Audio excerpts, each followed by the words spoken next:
Hey YouTube, I'm Jeff. And I'm Dana. And this is Darkmoon Metals. In today's video, we're going to be hooking up our Miller Synchrowave 200 to its power supply. And basically all we need to do is put a plug on the end of a very large electrical cable. Ready to get started? I think so. Just to give you guys a basic idea of what I'm working with here, the diameter of the insulation for the power line coming out of the machine to the wall is the same exact diameter as a quarter. So that's how thick that lead is. And in comparison, if you take a regular extension cord, which is what most people are familiar with, I mean, it doesn't even come close. One leg of the 220 is roughly the same diameter as the extension cord, and there's probably double the amount of copper in there because there's a lot of voltage going through there. So if you don't know what you're doing, please find someone who does. Get yourself a licensed electrician, because the very least you're going to do if you wire this thing wrong is fry your machine, and you're going to waste, if you bought this particular model, a few $1,000s, which you know, I wouldn't wish that on anybody. But worst case scenario is you waste a heck of a lot more than your machine. You're pretty much pushing up daisies. Okay, YouTube, here's the plug that I bought, and as you can see, it actually has a couple of different ways you can set it up, depending on whether or not your blades are horizontal or vertical. So I'm going to go ahead and open this guy up, and I'm going to get ready to start installing the components. Okay, YouTube, for this project I basically need 4 tools. The primary is a screwdriver, of course, flat. I have a razor blade, a pair of electrical pliers, and I have a pair of tin snips. Now these tin snips, you might be wondering about, but these cables are so big and I need to shorten them. I'm not going to waste any time trying to get through them with those guys. I'm going to just use my really aggressive cutters. Now what I need to do is figure out where I need to shorten these cables, or these leads to, rather. So I'm going to call this one about here.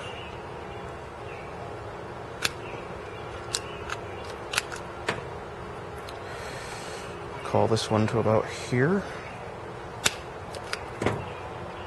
And about the same for that. You want to make sure that the insulation is seated inside of the plug, because if you have just, you know, wires hanging out, it's not nearly as safe. And if somebody came into your garage and saw that, they'd, you know, think you were an idiot, and if you're running a business, probably wouldn't do business with you. So keep that in mind. Okay, so I've shortened my wires. Next step is to peel off the insulation of the individual legs. And for that, I'm going to use a razor knife.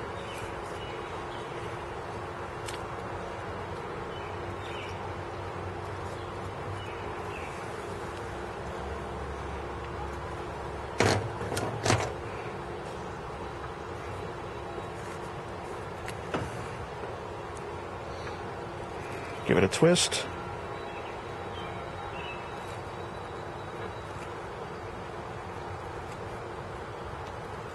These really aren't the best pliers in the world.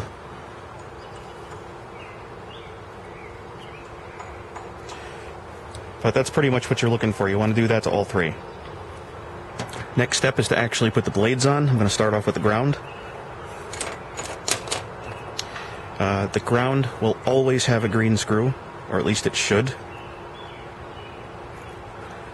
The green screw is color coordinated to go with the green wire.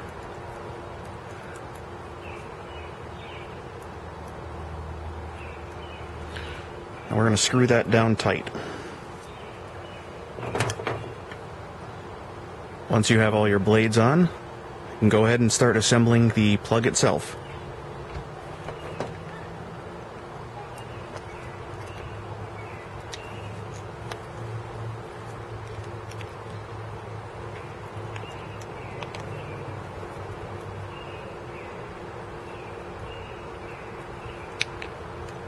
Might be a little tight. That's alright. Alright, there you go. It's got the blades installed. They're not in tight yet. I need to install the clamp. And basically what I'm going to do is I'm going to start one side. See if I can get it to grab here. It's kind of awkward doing this in front of the camera.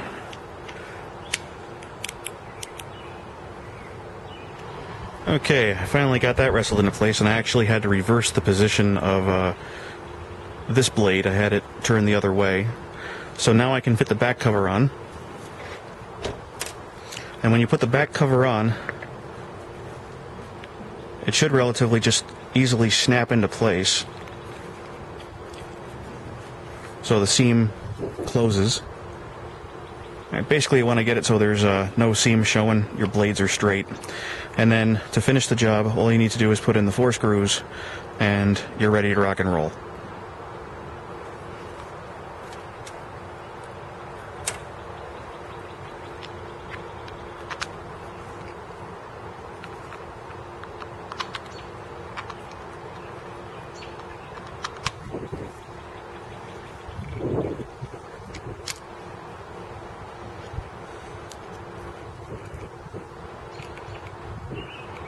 Well, YouTube, there you have it.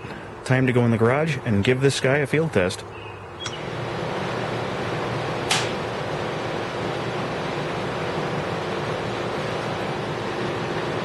Oh, I think it's safe to say there's going to be some stick welding videos in the near future. Well, in case you guys are wondering if Dana hung out while I was making every attempt not to electrocute myself or destroy the TIG, yes, she's still here. She's actually working on coding the website. But before she jumped on the computer, she actually gave me a hand with the anvil.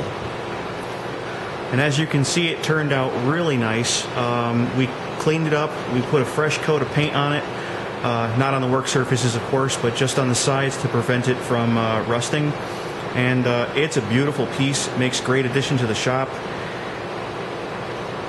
And this is basically the end of another day here at Darkmoon Metals. We have a few other things we need to take care of. And maybe I have a phone call. I can't make this stuff up. I mean, look, somebody's calling me. Who is it? Oh, it's our friend Verid.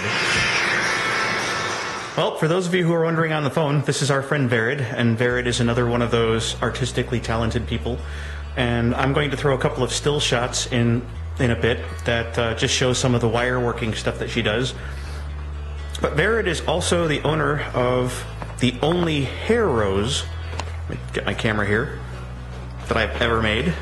Now I turn my back on you. Yes, now she's turning her back on me. And this was a collaboration between Verid and I. I made the rose and mounted it to a plate, and she in turn weaved it onto a hairpiece. And we're actually looking to make more of these in the future for the steampunk community, possibly the SCA. But yeah, that's pretty much it, and Dana's still sitting over here with her laptop working on the website. And just back out a little bit here. What's Sorsha I'm hearing? Yep, that's Sorsha, actually. Yes, we have a shop kitty, and yes, it's getting crowded here in the shop. Yeah, good God.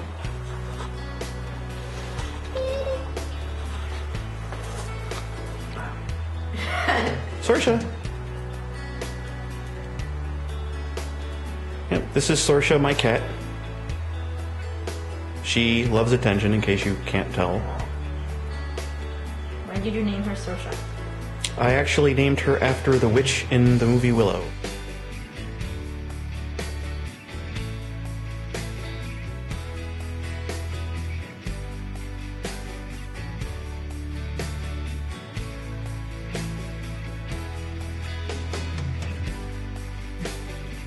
Well, YouTube, I think this is going to be the end of another video. Dana and Verid are chatting it up in the garage. We managed to get the welder wired up, we got the anvil painted, we got a few other things done around the shop. I made a little bit of space in my cargo trailer, managed to empty out some of the stuff into the shed, and, you know, that never-ending quest to get workspace. But this is a good spot to end the video. The next video will more than likely be some type of stick welding. And I'm actually looking forward to that, because so far I have never, like I said in my last video, I have never used this machine, and I've been jonesing for it. So yeah, there's definitely going to be some arc welding happening in the near future. So until then, I'm Jeff, and for Dana, this is Darkmoon Metals. We will see you again soon.